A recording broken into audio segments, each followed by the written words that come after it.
Oi, gente. Vamos continuar então aqui na nossa matéria sobre modelos simples de estoque, tá? Vamos ver uma situação aqui que é bastante comum, pegando aqui nosso mesmo exemplo, né, da loja de imóveis para escritório. A gente tem praticamente os mesmos dados, só que agora eu vou ter uma situação de preço aqui um pouquinho diferente. Tá? Eu tenho lá o meu preço normal de R$ 200, tá? Mas se eu comprar a partir de 200 unidades, tá? O preço cai para R$ 180, eu tenho um desconto. Tá? E a partir de 400 unidades, o preço cai mais ainda, para R$ 150. Tá? Eu tenho aqui o que a gente chama de desconto por volume, que é bastante comum. Se você compra em maiores quantidades, a empresa te dá um desconto por volume. Os outros dados são os mesmos. Vamos dar uma olhada aqui nesse comportamento. Então, eu tenho aqui os dados do problema. Tá? O valor de P vai ser 200, ou 180 se Q é maior ou igual a 200, ou 150 se Q é maior ou igual a 400. E o custo da estocagem, como ela depende do preço P, né, ela vai variar também dependendo da quantidade que eu compro. Tá? Bom, vamos tentar comprar pelo menor preço, tá? Que seria o óbvio. Né?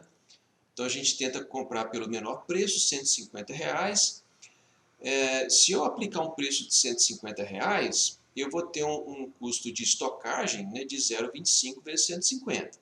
Então, calculando o nosso Q asterisco, dentro daquela forma que a gente obteve, a gente tem um tamanho de lote de 310. Bom, só que esse preço de 150, ele só vale a partir de 400 unidades. Né? Com 310 unidades, eu não consigo comprar a R$ 150. Então, vamos aplicar a quantidade de 400, que seria o mínimo para esse preço aqui. Tá?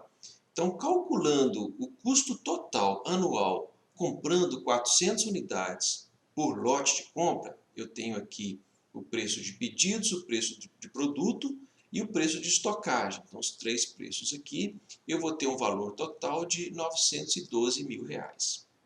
Tá? Bom, vamos investigar outra situação. Tá? Se eu comprar a R$ 180, aplicando R$ 180 aqui no nosso preço de estocagem, eu vou ter um Q asterisco de 283. Tá? Para esse preço de 180, eu tenho que ter no mínimo 200. Então, 283 está dentro aqui do meu limite. Tá? Eu consigo, então, comprar esse volume por esse preço de R$ 180. Tá? Aplicando lá na nossa fórmula, vocês vejam que eu vou ter um preço um pouco maior. Tá? Então, a gente viu que comprando a R$ 150, mesmo saindo um pouco fora do ótimo Q asterisco, tá? Eu consigo um preço melhor. Tá? Bom, chegando aqui, eu teria um outro preço, tá? Que seria aquele de R$ 200. Será que faria sentido eu fazer essa análise aqui para um preço de R$ 200? Tá? Se eu já conseguir o meu EOQ no preço de R$ 180, tá?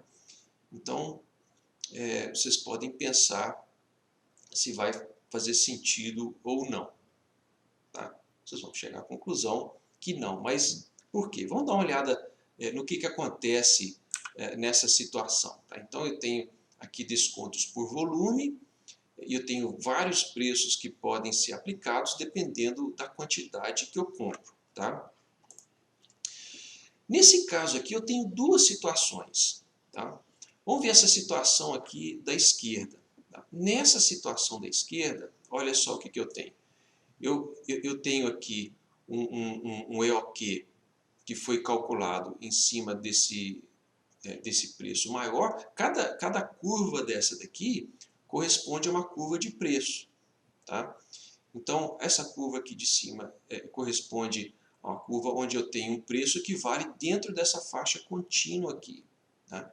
Se eu comprar uma quantidade maior, aqui no eixo do X está o quê, né? Se eu comprar um preço maior, um volume maior, né, o preço cai e eu vou ter esse outro gráfico aqui embaixo, tá? Essa outra curva aqui embaixo.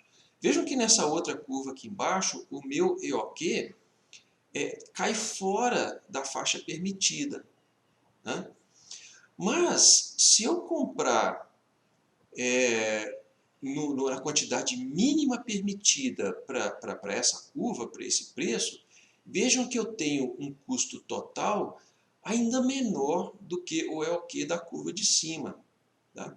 Vejo que essa situação 1 aqui é justamente a situação que a gente viu nesse exemplo, tá? Eu calculei lá um preço de R$150, eu tive um EOQ, esse EOQ cai fora da faixa permitida, eu peguei o volume mínimo dessa faixa, calculei o preço, depois eu fui para R$180, calculei um EOQ que deu dentro da faixa permitida, só que o custo total foi maior. Tá? Vejam que foi exatamente essa situação. Tá?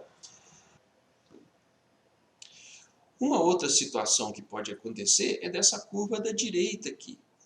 Tá?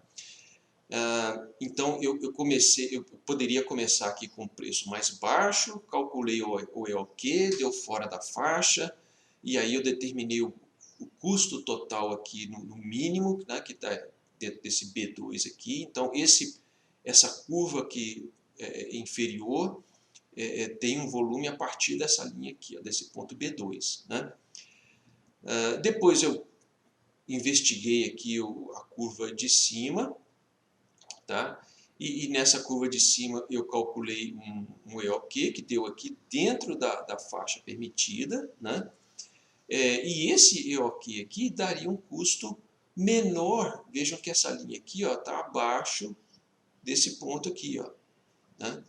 Então calculei um valor de EOQ e esse EOQ aqui deu um custo menor do que o que eu tinha calculado na curva de baixo. Tá? É uma outra situação que pode acontecer também.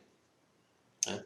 Obviamente, o preço seguinte daria uma curva de cima. Tá? Sempre que a gente aumenta o preço, a gente vai ter uma curva mais acima aqui. Tá? Então, nessa primeira situação, eu tenho um preço que vem aqui, né, seguindo essa curva contínua. Chega aqui nesse ponto, o preço cai para esse patamar aqui embaixo e continua depois subindo. Tá? Nesse caso aqui da direita, o preço vem abaixando, chega nesse ponto aqui, ele cai, tá, com desconto por volume, continua caindo até o meu EOQ, tá?